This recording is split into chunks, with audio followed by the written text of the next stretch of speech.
మాంసాహారం దౌర్భాగ్యం, శాకాహారం సౌభాగ్యం, జీవితం కాకూడదు అభాగ్యం, ఆరోగ్యమే మహాభాగ్యం. జీవులను చెయ్యకూడదు వధ, అనుభవిస్తావు ఎంతగానో వ్యధ. తెలుసుకోలే వాటి బాధ, ధ్యానం చేస్తే గ్రహిస్తావు వాటి గాథ. దేహం అనేది ఒక తొక్క, తినకూడదు మాంసపు ముక్క.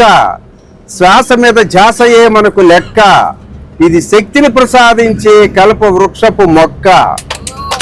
మాంసాహారం తింటే చిల్లుకుండా, శాకాహారం తింటే నిండుకుండా, ధ్యానం చేస్తే బంగారు కొండ. అందుకే మనశ్శాంతిని కోరే మానవులారా, మహాకరుణతో మరొక్కసారి ఆలోచించుదాం. నీటిలోన పుట్టి నీటిలోన పెరుగుతూ నిగనిగలాడే చేపలు మనకేమి చేటు చేసే? గడ్డి గాదములు తిని బిడ్డలు వేరే బ్రతికే మేకలు జింకలు మనకేమి హాని చేసే? నీజమును మృంగుతూ తెలవారుతుందని తెలుపుతూ కోతలేస్తున్న కోళ్లు మన ధనమేమి కొల్లగొట్టే? అడవిలో పుట్టి అడవిలో పెరుగుతూ మేకలు జింకలు ఆకులు తినుసు అవలీలుగా కొండలెక్కుచుండా, మేక జింక కుత్తుకులు కోసి మాంసము వండి తిని మనుషుడు మంచమెక్కుచుండెనే. మనుషులకేమిది మాయరోగమాయనే.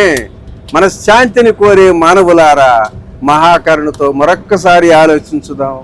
ఇకనైనా జంతువధ నిషేధించుదాం, మాంసాహారాన్ని మానేద్దాం. ఆ పత్రిజీ చెప్పిన మాట పరమ సత్యమని తెలుసుకుందాం మిత్రులారా. జై శాకాహార జగత్, జై జై శాకాహార జగత్.